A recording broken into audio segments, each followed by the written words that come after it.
Hello, everybody. Welcome to today's webinar. We're happy to have you here and excited for the discussion that's going to happen today. I'm Janine Wright, Senior Communications Specialist, and I'll just be moderating the webinar today. So most of the hard work is going to be done by Ethan Elmer. So um, just a couple things. We'll leave a little bit of time for questions at the end. And so if you have a question during the discussion, just feel free to put that in the chat box for the questions, and we'll try and get to as many of those as we can. And also to know, with this Dear Grower series that we're doing, we've got several more planned, and at the end we want to do like a kind of a mailbag session. And so questions that you have that we don't get to, I'll make a list of those, and you can also email one of us with your questions, and we'll add those to the answer with the mailbag. So definitely watch for more Dear Grower webinars, and our hope is to kind of break it up and take you through all the different aspects of building your greenhouse and how you work with vendors, how you work with salespeople, things like that. So I think it could be a great series. And so with that, I will turn the time over to our speakers and let them give you a little introduction. We have Keith Bernard, I can't talk Beaver from Prospient, and then Elmer Grosser from Diefenbacher Greenhouses. So welcome. Thank you. Thank you. Well, welcome everybody. As Janine introduced us, I do inside sales for Prospient, and my background history is actually horticulture. And I've known Elmer for a number of years. We're actually very good friends, and we have worked together on several projects over the years. And I asked him if he would join us today to give us a kind of an interesting perspective. So you're not just listening to a sales rep, but also get it from a customer and a person who knows growing extremely well. Elmer has a number of greenhouses here at Diefenbacher, but you also have a very unique history that you used to work for Rao Brothers, and so did your wife, Indeed. Sarah. Yes. So if you don't mind, tell everybody about yourself, how you got to this stage of your life and game, and all right. I'm Elmer Grosser. Thanks for joining us today. I went to the University of Kentucky. Don't hold that against me, you Buckeye fans, but studied horticulture, greenhouse management, and landscape for a few years out of college. Eventually got into greenhouse. Worked as assistant grower a couple different places. Worked as a head grower a couple places. One place hired me as a grower, but they didn't have any greenhouses, so I learned to build greenhouses while at this particular location. My wife was working at Prospient, then Rao Brothers. I was hired on shortly after that, so we both were there. She was estimator and worked with the designers. I ran some construction crews, kind of project manager type stuff. Traveled the country, checking out installs, helping with issues the growers and the builders were having. From there, I went back to another greenhouse growing perennials. And after that, Terry Diefenbacher, the former owner of Diefenbacher Greenhouses, called me, asked me to come work here. So I did. And I've been here about almost 20 years. Nice. Yeah. Nice. So Elmer's got a number of different Rao Brothers structures on the property. A lot of them were test projects back in the day. You have open roofs. You've got some Venlo structures. You've got some poly arches and stuff like that. But the title of our thing is we're starting this Dear Grower series is so you want to build a greenhouse. And so from your perspective, if you were to call me, what was some of the things that would be important to you on deciding what would go into your new greenhouse or types of greenhouses you would do based off the knowledge of what you've grown, what you're successful with, what really makes it tick for your customers. So what would you start off, before you make that phone call? Like, what decisions would you make? First thing I want to think about is what am I going to grow in that house? As Keith alluded to, we have almost every type of structure Rao built except the A-frame. And the different houses suit us well for different crops. Glass is a great house, but it's not for every crop. Poly is a great house, but it's not for every crop. Acrylic, same way. So you figure out what you're going to grow. And ultimately, a glass open roof house is a lot of people's A game, the top of their list. It's what they think they want. It's a great house, but it's not for everything for everybody. So once you figure out what you're going to use it for, the seasons you're going to use it for, you can go from there. We have glass open roof houses that work very well. We have hoop houses that work very well. So figuring out what the crop is first, and then once you ascertain that, then start figuring your budget. And it's kind of the old pay me now, pay me later thing, that there's a lot of things that cost money up front, but they're going to save you so much in labor, and also they're going to give you a much better crop if you assign your money to that. Boom irrigation is one thing that I think is such a great help. It's a boon. I'll challenge anybody that thinks they can hand water a crop better than a boom, because you're watering and you're going to go 1 2 3 1 2 3 1 2 3. Your phone rings and 1 2 3 1 2 3 1 2 3. The boom says, I don't care, I'm not going anywhere. 1 2 3 1 2 3 1 2 3 1 2 3. So a lot more evenness in the crop. You need to design the structure to what else you're doing. Are you going to do a lot of hanging baskets? So you need a beefed up structure. If you're not going to do hanging baskets, you can get away with a little lighter structure. Naturally still accommodating for snow loads if that's an issue for you. So what about like height? Does height matter to you? Height matters, yes. And why so? It's all about the air volume and the metrics that go behind it.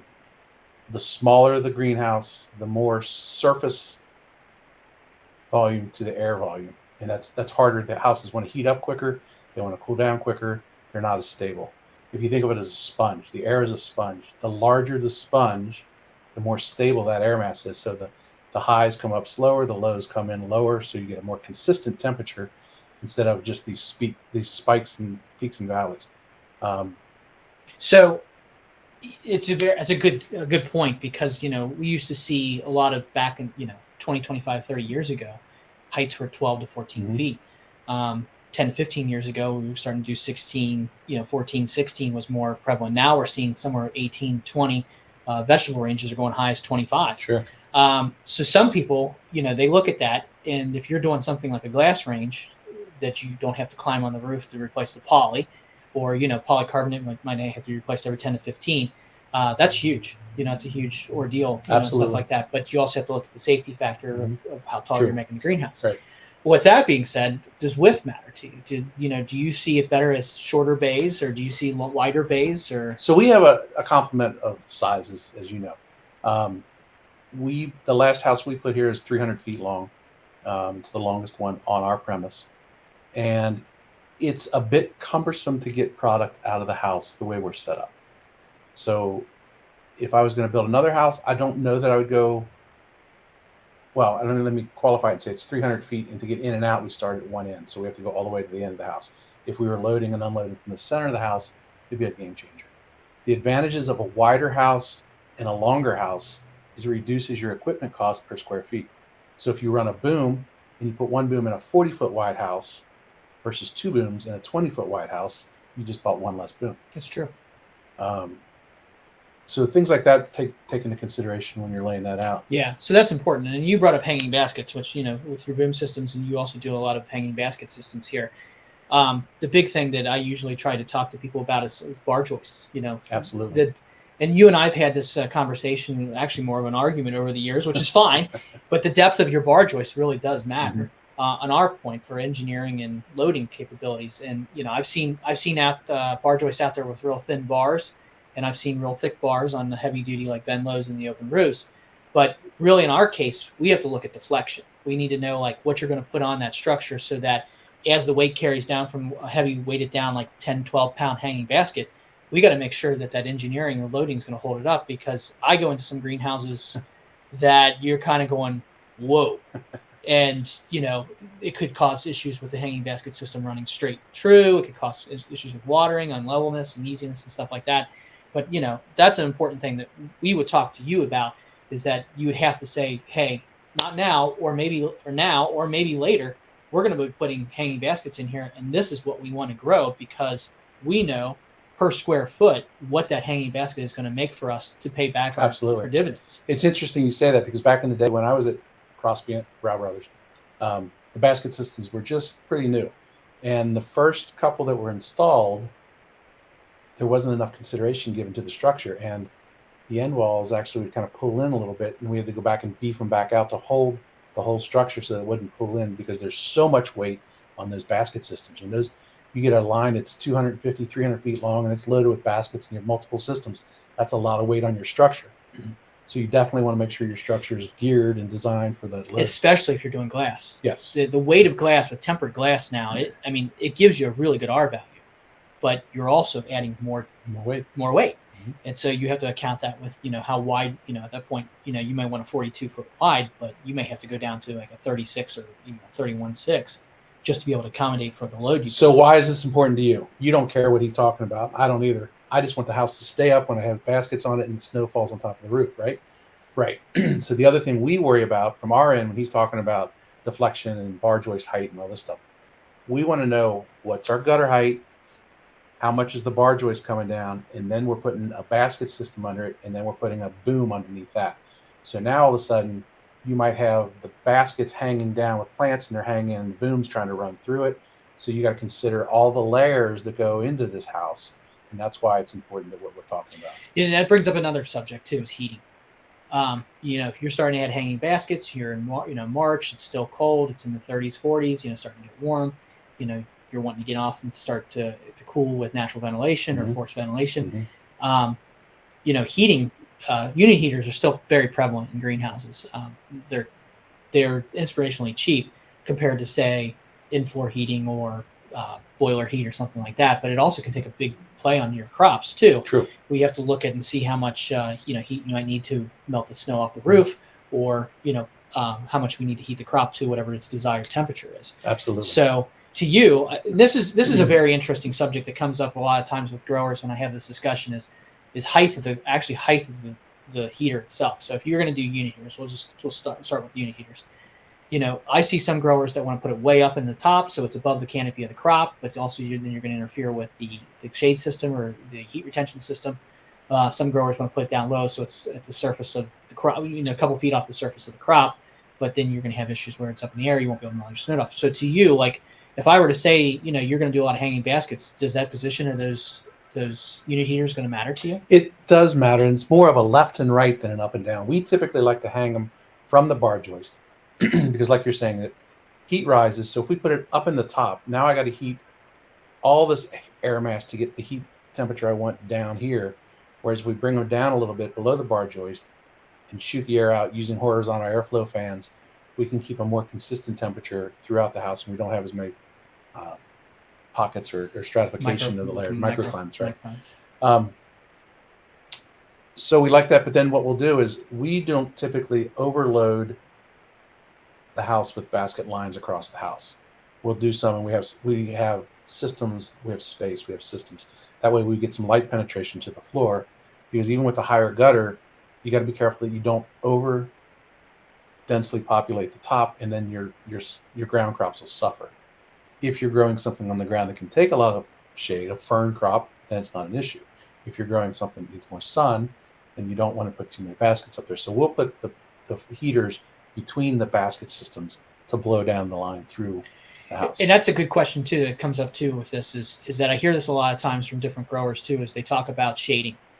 And one of his main structures is a glass open roof, and you do have curtain systems in there and stuff like that, and it does have hanging basket systems. Does shading matter to you? I mean, do you have any issues where the upper canopy crop may shadow the lower canopy crop, or do you have to adjust your crops to be able to grow accordingly? So it's interesting that we have in that house we have a 2-layer basket system, and just the shading the upper layer creates an issue for the lower basket sometimes. If we grow a petunia and we grow it very large, it'll shade the bottom crop. So we have to be careful that this is a system where it was built before I got here. And had I been here, I think I would have raised the gutter height a little more, because we were constricted by gutter height, bar joist, basket system, boom. So the distance between the upper basket and the lower basket isn't great enough. Ideally, we would have made that distance greater so that more light could penetrate the lower basket crop, but we couldn't because of where the boom rides. We had to hold the basket up. So that microclimate's affected. So we alter how we load those basket lines. And then on the bottom, it's the same thing, that we're cautious of what crops are underneath there versus what's over top of it. If it's going to be a fern basket that's very full, we know that the shading underneath is going to be very dense. So we will alternately put in a crop that'll tolerate it. Yeah, that's real awesome information. So knowing what we just kind of chatted with the next past couple of minutes, what is your initial start that you would tell a grower or an owner if they wish to say they're going to start this conversation with a sales rep? What is the initial things that you think that they should come to the table with your sales rep with to ask the questions to get your proposal or your quote going? What questions would I start with the sales rep? Is that what you're asking me? Yes. Mm-hmm.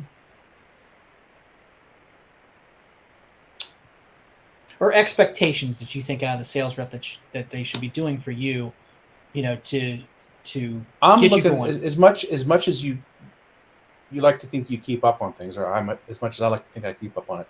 Ultimately, I'm counting on you to guide me and say, that might not be the best house for this situation, this location, this crop, this setting. That's true. So you are more intimately involved in more projects than we are. We growers, if I can stereotype for everybody here, that we'll go to places and we'll visit, we'll look at magazines, we'll look at internet, email blasts, Facebook, whatever we look at and see for inspiration and sources of information of other houses. But ultimately, you're seeing and hearing the results of, hey, you built this house for me X number of years ago. We've been growing this crop in it very successfully. We love this house. Hey, we built this house and it just hasn't panned out the way we wanted to. So hopefully you're filtering all that over the years. Yes, that's a good point, because I see a lot of times where somebody will contact us and the first thing they'll say is, I want to roll up sidewall, but they want it double poly inflated. And it's one of those things where there's been such a increase in design and technology from those days of poly inflated sidewalls that now we've got single poly, it's like a compressed foam. It's actually made by Spenson called Solar Woven. And we know it'll do the exact same thing. And a lot of people use them for transition curtains between zones. And we use them for outside walls for air influx. You've got a couple full roll-up walls that you can go inside your sidewalls. But and that's a good point, because our job as salesmen is we got to keep up with the latest trends in technology from our vendors and everything like that. And as we get into this Dear Grower series and we get into our vendors, we're going to discuss some of these things that came up over the years, because some growers are essentially out of touch, but it's a very important thing to travel around and talk to some of your other growers in your area, or growers that are well connected with the community and stuff like that. We're lucky, and in our area in Cincinnati, we've got a very tight grower network that if there's an issue, we can all talk to you guys can all talk to each other, and stuff like that, because usually what happens is somebody's got the same problem, right? And it's usually the same issue. But also at the same time, somebody might be interested in doing a glass open roof or a Venlo or something like that, and you might come along and go, maybe not, because this is what I've experienced. Or you go, yep, that's the bread and butter, that's what I want to do. And that's very important. I mean, the communication factor for amongst growers is very important. But on my case, I do talk to other growers too as well, and they always have some nuance, or they do have some sort of growing technique that might be special to them, but they're willing to share, and they'll let us know. And that's very important. And all that being said, take it with a grain of salt, because a grower my size has different use requirements than a size of a Metroline or a Costa. So while a flood floor might make sense for them because they're doing acres of the same thing on different timing, a flood floor for me doesn't work as well because we grow a multitude of crops in the same house. So a flood floor is a huge compromise as opposed to individual zones of watering. So while a recommendation for a large scale greenhouse might be one thing, and you look at that and it looks very appealing, it might not fit your requirements. Correct. Yeah. And that's a good point too. Flood floors are a perfect example there. I mean, there's a lot involved with flood floors. It has to have the right concrete. It has to have the right depth. It has to have the right drainage systems, if you're going to return it to waste, and it all has to be factored in the design phase, if that's something you want to go. But if you don't, then you're just going to put it on weed fabric or something like that. We have to have proper drainage. But if you're going to do benches, ebb and flood tables, something like that, are you going to fertilize? You need separate tanks. We have to keep that in mind, especially with the design of the greenhouse too. Truly. The other thing that's very important that I like to bring to, is sometimes we find growers are very technology savvy, and there's definitely a baby boomer realm of growers, and then there's these eager high school college kids, that really want the latest and greatest, and so how do we keep that blend of keeping one group that is close to retirement and one group that's eager to get going, happy but within a budget constraint. And usually I always say that boils down to your control system. And that's where I was hoping you're headed, because it is so vital. We've seen it here that it can make or break a crop, and it also makes your life a lot easier. That days of old, Cincinnati's still a lot of old school, a lot of hand cranks still. You go in the morning, you put a little air on, go in the afternoon, put a little more air on, come back at night, take the air off. Well, let's just set that right now that we want it these temperatures, these times, and I go home and I'm done. Yeah, and you can also store recipes. Yes. That's important. Like right now, Elmer's working on a mum crop and it's getting it out the door, but you also got poinsettias. That's right. And Pansies and cabbage pansies, and kale. cabbage and kale are fall crops. And you're planning for spring. Talking to your breeder and plug cutting reps and stuff like that. So it's a pleasant thing, and that's a very other important thing that is good to talk about. Is that one thing we always look at is the perfect time for a grower to come to us would be April, May, and June, and you guys don't even want to see us. Don't even walk in the door. You're going to be put to work. And it's true. You don't want to take and interrupt a grower during their growing season, especially April, May, and June. But logically, when it comes to June 1, it's about the time to start thinking about what's going. But it also has to fit in within a realm of what crop that you hope to get in there so you get in time. So it's almost a race, to try to make sure that we can satisfy your requirements for building. But at the same time, we have to make sure we satisfy our manufacturing requirements as other jobs come in. So ideally, if you plan ahead, I would think if you want to lean into the timing aspect of it, that you would have it figured out before the busy season, and you would put it in their hands during the busy season so they can start working on it. So June 1, June 10, whatever, you hit the ground running, as opposed to just starting on June 1. Right. And then talking to figure out what you want.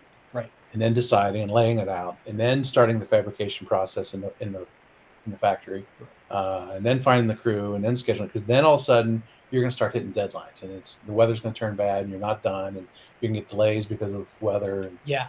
And let's be honest, nobody likes a winter build. Nobody. A grower doesn't like a winter build. A builder doesn't like a winter build.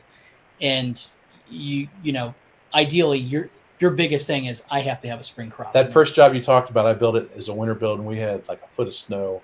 And trying to run those lifts in a foot of snow wasn't fun. No. And I mean, it's timing is impeccable, when the conversations start happening. And you're right, you should know exactly what you're after and stuff like that. Open the conversations with your sales rep and ultimately start talking what's going to go on, because by the time, ideally, we would like to see by June 1, you go, here's what's on the table, Elmer, what can you sign on the dotted line. And that's important. And so that kind of brings us into the next part of this is that, we have to work around, some growers are still 100% active, doing a spring crop, a fall crop, a winter crop, and then they've really only got like 3 months of downtime. Not really, but they do. But you also have to work around that because, you might be moving trucks in and out and stuff like that. So that's an important thing to look at too. But speaking of like new things and stuff like that, you're very innovative. A couple years ago, we tried a new motor here. There's some new motors coming out on the market. Lock and Ritter especially are working on new motors, and it's mostly in their limit switch systems. And so Game changer. It's a game changer. So what I'm talking about is that for anybody that's a maintenance person, for anybody that's an owner, somebody that's gone in and reinstalled a motor, they've known that you're up overhead and you're adjusting these mechanical limits, and you're trying to get the opening perfect. You're trying to get the close right on the slam bar perfect. You're trying to get the travel perfect, and all the timing and stuff like that. What they've gone and done is they've actually, for anybody that's ever installed a garage door opener, a lot of the garage door opens are electronic limits. You basically push a button until it goes up to where you want it, push a button until it goes down exactly where it is, but you can go back with like little tiny increments. and then you say okay on each one, and then you let it go open and let it go close. Boom, done. You're on the next vent. So about 2 years ago, Well, let me back up and preface it. So we had one of the first open roof houses that Rao designed. you can call it what you want. 20 some, okay, we called it the Vetus Flytrap because Bill Vetus, formerly of Rao Brothers, designed this house, and so it just, the name stuck. It's probably a 20-something-year-old Yeah. house, 22, 23, 24-year-old. And so over time, we had Ritter motors in there. They worked great. They worked a long time. They did a lot of hard duty. Eventually, they wore out. Their lifespan was over.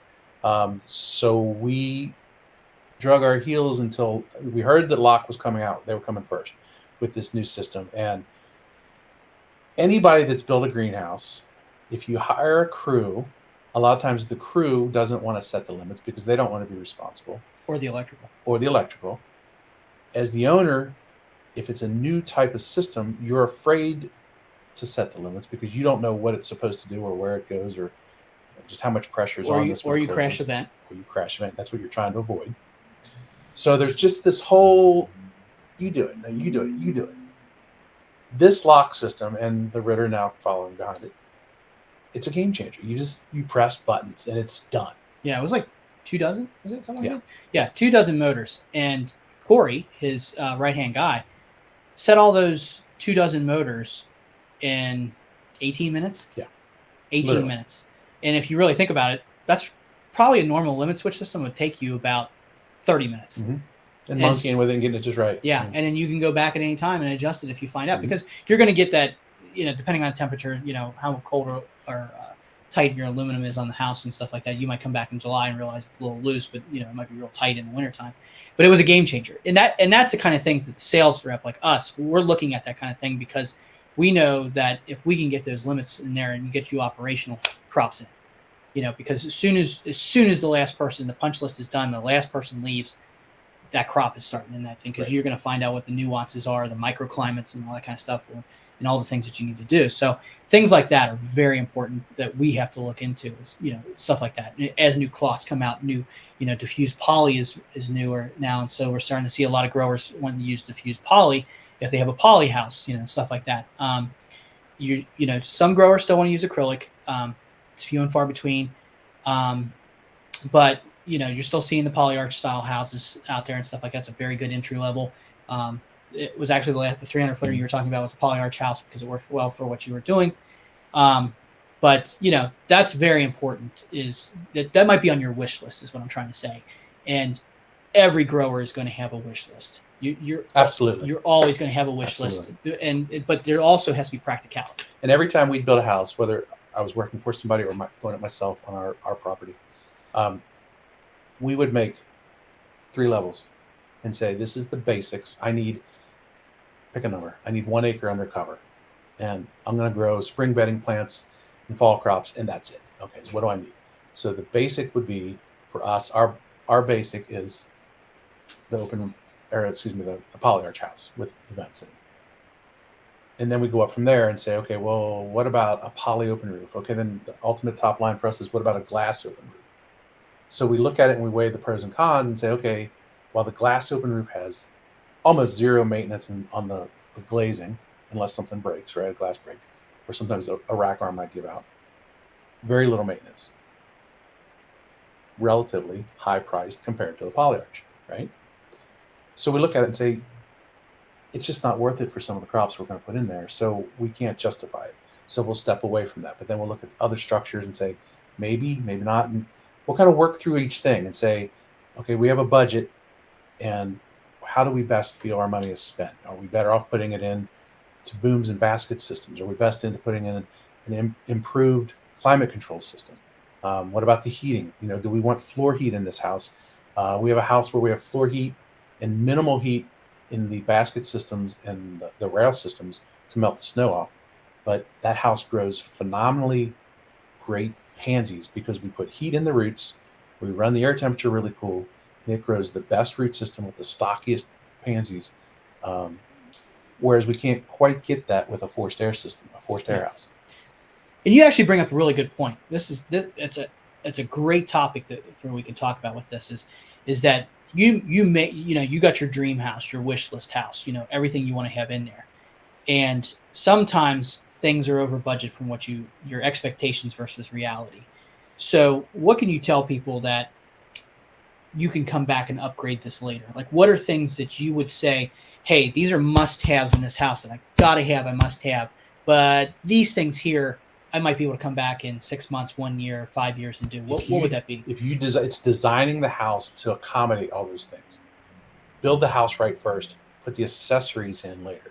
You can always put a boom in and a basket system in later if the house is high enough, if the gutter's high enough, if the bar joist is tall enough.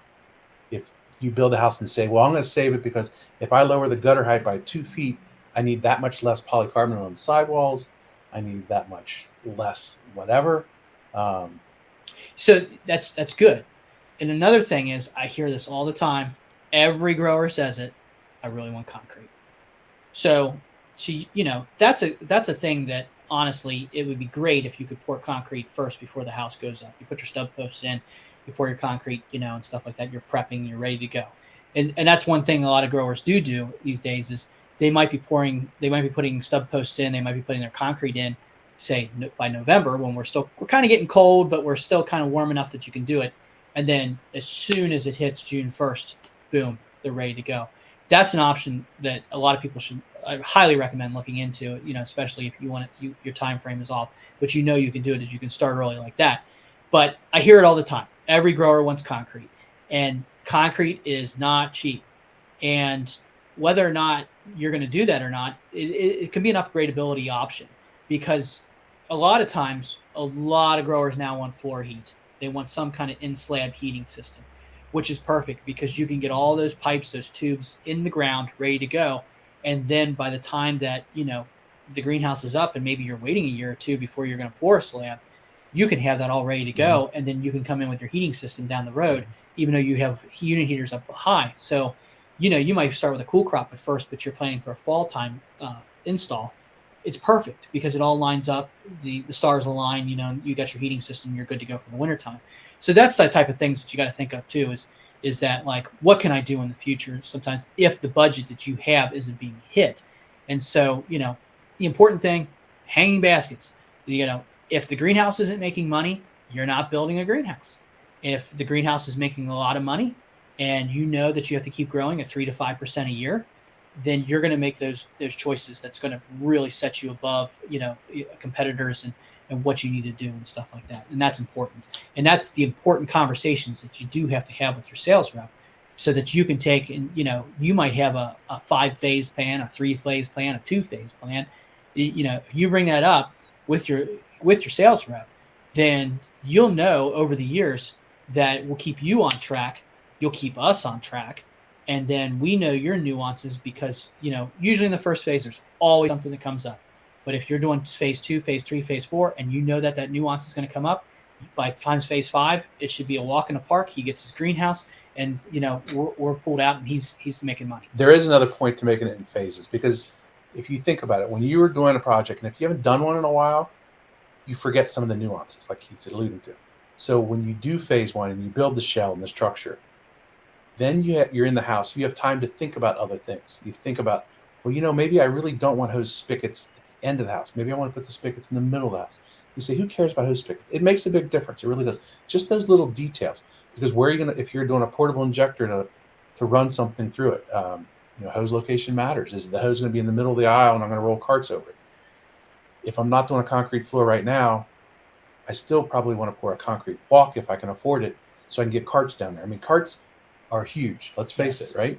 If you've got to walk 100 feet, 200 feet to the end of the house and carry however much you can carry in your hands back to the other end of the house and then go rinse and repeat, versus pushing a cart down there, loading the cart, pushing the cart back out. So that's one thing I would say, that if you can't do a concrete floor right now, which is very expensive, make sure your aisles, concrete aisles or paved aisles, are wide enough to accommodate your cart. That's a huge thing there.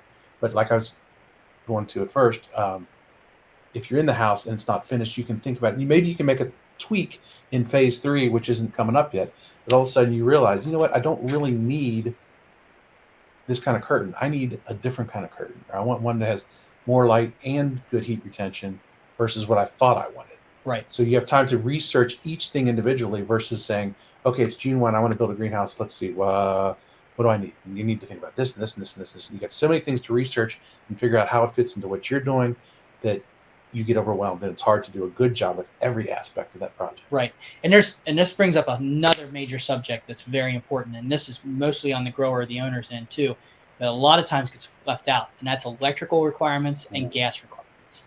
So I couldn't tell you the number of times that you've got a grower says, I got 120 and I've got a 2-inch main coming in for gas. And you're like, okay, good. And then all of a sudden you get into the project and stuff like that. You fire up those heaters for the first time and they all misfire. And you're like, what's going on? Well, you call your gas company, you come out, you find out you've overdone your gas, the requirements for a 2-inch line. You need a 5-inch line. And that's another $30,000 to the whatever your municipality is to bring in this line. And you all of a sudden, there goes your curtain system, there goes your hanging basket system, the whole 9 yards because you didn't account for it. So the big thing is that, as me as a rep too, and as the owner, is that I'm going to say, how much gas do you got coming in? What kind of electricity is going in? Because we got to move that control system, those motor systems, anything that's electrical, lights. If you're going to do grow lights, anything like that. It's very important that you take and you get those basics, because when it goes to the design phase, and we'll talk about this in the next series, is that you have to accommodate for those size motors and that size gas line, because it's unbelievable how many times everybody makes mistakes. I make mistakes. We all do. That you might send the wrong motor, or you send the wrong voltage, or you send the wrong thing, or a vendor does. The vendor might have messed up and they thought they were pulling a 120 and then it turned up they pull a 240 and stuff like that. And then you have to make changes on the fly, and then everybody has to talk. The vendor has to talk to the control system vendor and the motor vendor, and they might have to talk to somebody in Holland or Germany or something like that. And everything to get it right. And when you're in the punch list phase and that those crops are going in that greenhouse, it's highly important that you get it right. So the more information that you can pull from your owner at the beginning is very important, and those are things that definitely have to go, because a lot of times you're just left out, right. Or the other problem is you might not even know what you have. You just think, I got a greenhouse out there, that sucker's being powered, and I'm paying the power company. There's electric in it. I don't have to worry about it. And you think it's all 120, and it turns out it's 480. And you're like, everybody's kind of like, well, that's going to cost more for the electrician, and that's going to need bigger breakers and stuff like that. But you've experienced all this and stuff like that. Yes. And you'll have nuances as you build your greenhouses. I remember a couple of years ago, when we were doing your build, I think if I remember correctly, you had a lightning strike. Yes. And it fried your entire control system. Yes. And we have a brand new control system that basically went up in flames overnight because of an electrical strike. But then it caused you to have to put in electrical breakers, electrical resistance systems, and the whole 9 yards. You just can't account for it. It's an act of God, really. And but it's just a setback, Thank God for insurance. We learned from it too. Yeah. So then that, for anybody who wants to learn a little bit from my mistake or our problem, the interface wires, copper wires, went from greenhouse to greenhouse, and they're not all gutter connected. So we have ranges separate and then ranges separate. And so the houses were connected, daisy chained with copper wire, signal wire from one house to the other. The lightning struck a cell phone tower that's on the next property. The lightning ran through the ground, caught the electric wires, and ran it up into every house. So we've switched to fiber optic and wireless communication systems to eliminate that future problem from getting us again. So. Yeah. And one of the other things too, like talking on that subject too, is very important, is, loading. A lot of, we're lucky we're in Ohio here. So we're pretty much a very big agricultural based community and stuff like that. So greenhouses are pretty much kind of exempt from loading standards that you would get from a normal building code. But it's very important that if you look at building code, you got to look at building codes. And a lot of greenhouses don't, because they think, I'm a farm, I'm labeled agriculture, I don't have a building code. That's not true. Especially what I see, and I know we're kind of getting out of the realm of growers, but like school districts, if there's going to be a student or something going into a greenhouse, you have to have occupancy. And that's a very important thing that we have to look at too, is if a greenhouse has an occupancy, it has to be stamped, which is another engineering thing and stuff like that. So if you're in a municipality, I hear it all the time. Oh, I'm out in the boondocks, I don't have to worry about that. And then, you're through the phase and like, the building inspector dropped by and they want to see the prints with the stamp on it. And you're like, well, you didn't say you needed it. that's huge, and stuff like that. So definitely check, with your local building, municipality, your state government and stuff like that to make sure that you're. So to further Keith's point, we've been guilty of it in spots before too, where you think I'm in the country, nobody's going to stop by. They might not stop by unprovoked, but your neighbor across the road's kind of torqued that he's now looking at all these greenhouses going up. So he just makes this little phone call and says, "Did Diefenbacher get a permit to build this greenhouse they're building?" And that's all it takes. Yeah, exactly. And so the other important thing we got to look at too is builders. Builders. Builders. Builders. And here's the thing, from my standpoint, is we have a pool of builders that we use, and there is a lot of people that have a lot of knowledge in building an A-frame or a Vail, a Teton or polyarch, anything like that. And our best interest is to suggest a builder to an owner. But on the other side of that thing, you may have a builder that you've worked with for the last 1, 2, 3, or 4 builds, and you prefer them. But we have to work on their schedule. We just can't say we need you here in 2 weeks because they might be building in Vermont, or something like that. And so builders are important. And the other thing about that too is you're going to have change orders. Something's going to happen in the middle of this build that's going to require a change order. It might not be extreme, or it may be huge. And you will have change orders and stuff like that because, again, as he might be 50 way through the vetting and think, oh, this crop's killing it in my market. I need to do this. And you're going to have to beef something up for that to happen. And so change orders happen. And the other thing is that builder might have a better way than our designers may have to install that particular aspect of the glazing system or something like that. And so, things are going to happen on the fly. So you might see something that they do that you're like, man, surprised I didn't think about that. And you've seen this. You've been in the field. Builders are a wealth of knowledge. Well, builders are a wealth of knowledge. Day. And yes. You can tell the difference between a good builder and a bad builder. All day long. All day long. And so that's very important too and stuff like that. So to further his point, listen to your builder a lot. If you have a good builder, it's worth every penny to listen to him. And check in daily. Check in daily. That's the other thing. Yeah. And the other thing is, not that Prospe and whatever use any bad builders, but there's bad builders out there, and they'll tell you, yeah, I know what I'm doing. Yeah, this is good. I've done this. Don't worry, no worries. Let me tell you, you need to go and check, and just your presence alone can help keep them on the straight and narrow. Sometimes they'll get a little sloppy, they'll get a little loose.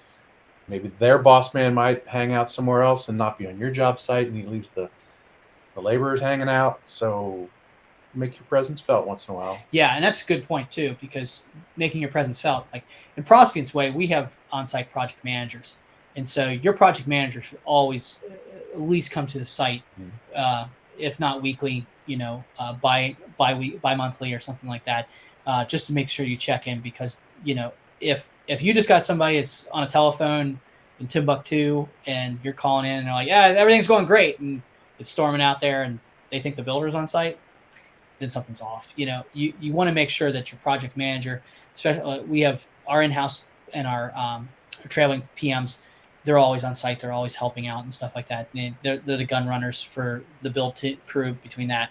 And it doesn't help, if you request to have a designer, the designer actually looked at it, they might have to call and talk to the builder on several occasions too and stuff like that.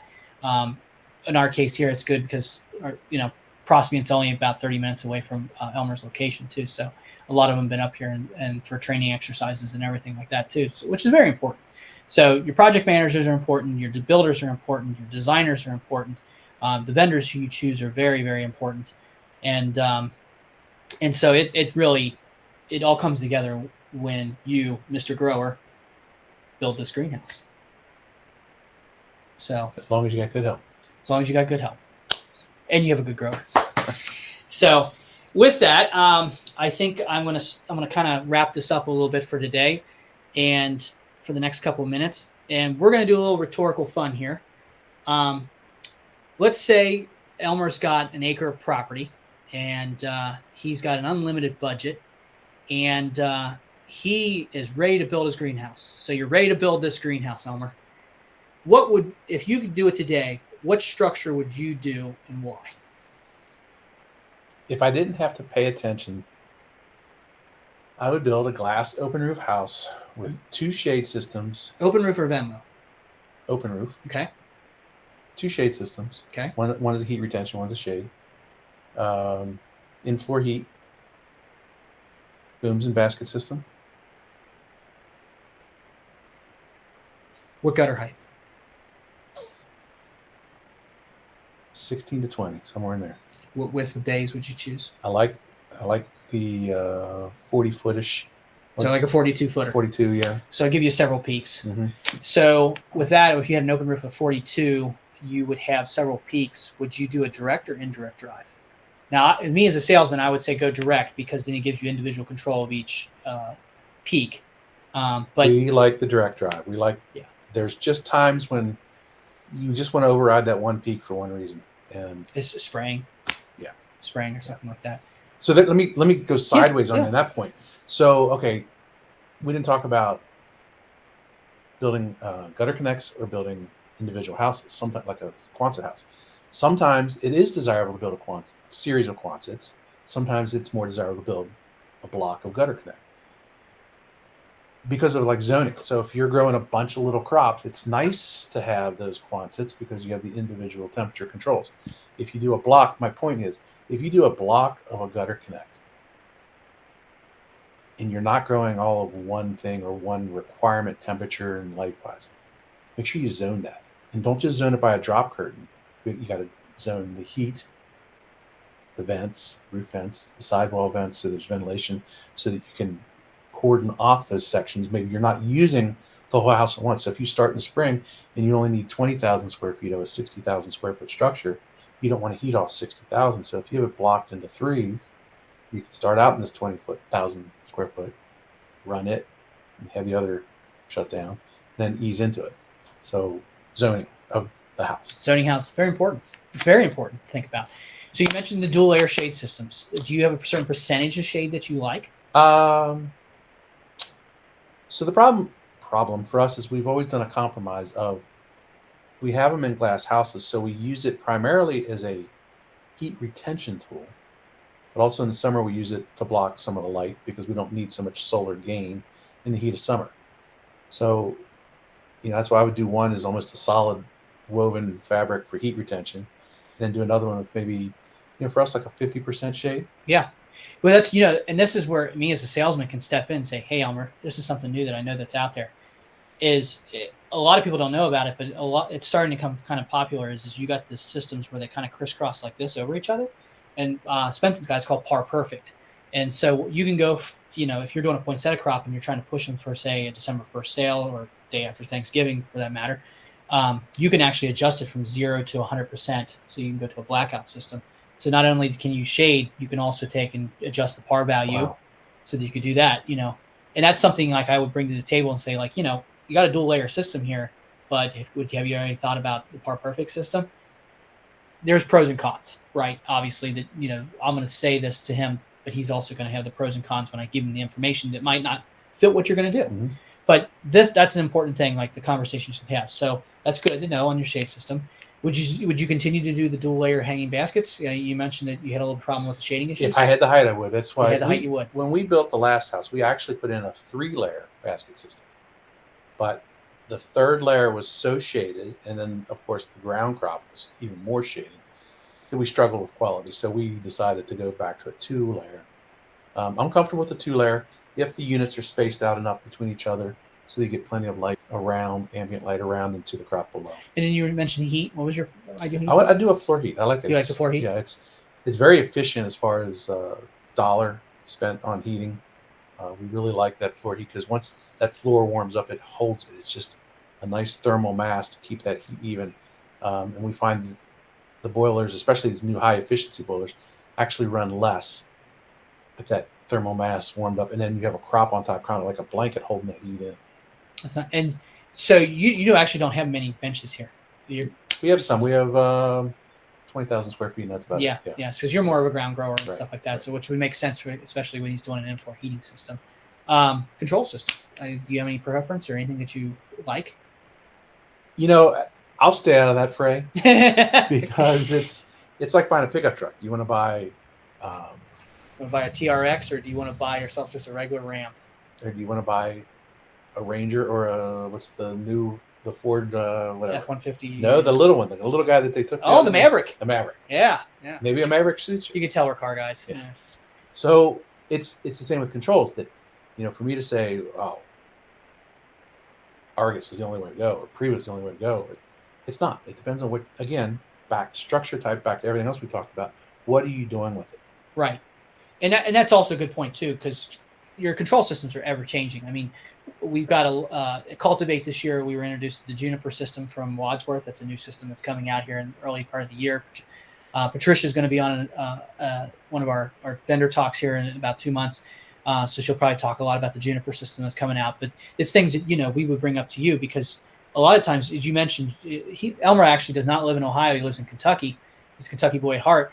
But, what happens if there's a problem? He wants complete control over his greenhouse. Or what if it's 5 o'clock, you got to go pick up your kids and stuff like that, and you go, oh, I forgot to set the point set of parameters. You can get on your laptop, your cell phone at night, and you can just load that program in, and you can make any changes on the fly, hit send, and everything is normal, and you did it in 5 minutes. You don't have to run back to the greenhouse. It all talks, as long as you've got backup systems and stuff, especially. That's very important too. And we have that. So am I allowed to say I have QCOM? Yeah. I have QCOM. That's what I inherited when I bought the place. So we do have it on a phone. So I have the good fortune I can live in Kentucky, because I have great people around here that live close, that when there's a problem, they'll come check it out. So when I get an alarm, I get on either my cell phone or the laptop at home, and I check, and I can tell what the problem is. So then I'll call them and say, okay, house 10 has a problem. It looks like it's this heater in this house, or this boiler in this area. I think it might be these things based on what I'm seeing on the QCOM system.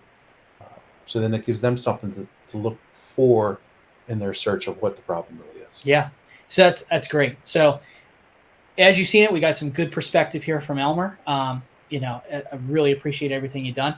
As we go into it, Janine, do we have any Q&A or any questions that come up in the matter of the last 50 minutes or so? We don't have any questions. Sorry, my building. No questions so far, but you can still, if you think of some later, you put my email address and Keith in the chat. You can always email one of us and then make sure that it gets answered. And we'll also, be doing the mailbag episode. Okay, good. Before we wrap, I got a couple things I'd like to just hit on, if it doesn't. Yeah, absolutely. Go ahead. If you're designing a greenhouse and it's been a while, and you're trying to do it yourself and you're trying to save money and not use a crew, make sure you think about some simple things like drainage under the house. So if you're going to irrigate, the ground is going to get wet, right? So you want to make sure you put in drain tiles under the house to carry the water away. If you're going to water carts in the house as you're shipping them out the door, do a concrete pad with the drain so you don't get moisture all over. You get a muddy spot that you're running through. The carts can keep rolling through it. Doors. We always like to design with doors that are big enough to get a forklift in so you can bring stuff in. And even if you say, I'm too small, I don't need a big door, I'm just going to carry it through, you'd never know that. You might, the way this situation changes, you might be into a totally different crop 5 years from now than you are right now. So the situation might change. You might want a big door. Make sure you leave access around the house for change and poly. I was at a spot once where they built a new range, and they built it like 6 feet from another range. Well, it's really hard to get a ladder in there and carry the poly up on your shoulders on a ladder that's really steep, because there's no room to camp the ladder back because the next house is too close. So watch that if you're leaving space between houses. Also, it's nice to drive between them if you have that ability, that capability. Plan for expansion, because it will happen. If you do a good job and you're a good grower and you want to expand, you will expand. So always keep that in the forefront of your mind when you're designing this block. Think about what's next too, because you never know when you're going to get there. I think that's all I got. That's good. That's all good recommendations. And as we just learned, is we're talking to a customer here. This is very important. So as we continue on with this Deer Grower series, the next phase of this next month is going to be, let's design this greenhouse. So we're going to take all the knowledge that Elmer just presented to the sales team, and we're going to turn it over now. Once the contract has been signed, everything's good to go, and we're getting people lined up. It's time to turn it over to the designers. And so they're going to take all the knowledge that, and all the information that we received it's in that proposal that he wanted, and we're going to put it on paper. And now it's the design team's hands. So they're going to have to look at all these aspects, like the bar joist sizes, the widths, the glazing materials, and we got to make sure that all the gauges are correct. And so next month, with our next meeting that's coming up, we're going to talk to those designers. So we're going to give you the in-depth of what happens once it gets into the hands of the company to get going on this greenhouse of yours. And then we're going to continue on with that as the months go on. So we're going to be talking to vendors. We're going to be talking to project managers. We're going to be talking to every aspect of A to Z through this build. And finally, we're going to wrap this up, as Jeannie mentioned in the beginning, with a mailbag. So send in your questions. We're going to have, we want a nice Q&A at the end of this. We want to be able to answer all those important narratives. You may have something you thought of. Now, I wish I asked on that design phase. I wish I asked on that to that vendor. It's coming up, and so this Dear Grower series is going to be a lot of fun. It's a great start talking to the customer. Elmer, I appreciate it very much. Keith, Always a classic friend here to talk to, and we continue our relationship on with what he knows and stuff like that, and keeps me informed with what's going on in the horticulture and floriculture community here in Cincinnati. So with that, I think if we don't have any questions, I think we'll wrap this up. Yeah, that'll do it. Thank you, Keith, and thank you, Elmer. And we appreciate it, and we appreciate everybody joining us today. So Thanks, Janine. We appreciate it. thanks, Al. Have a great afternoon, everybody. Take care.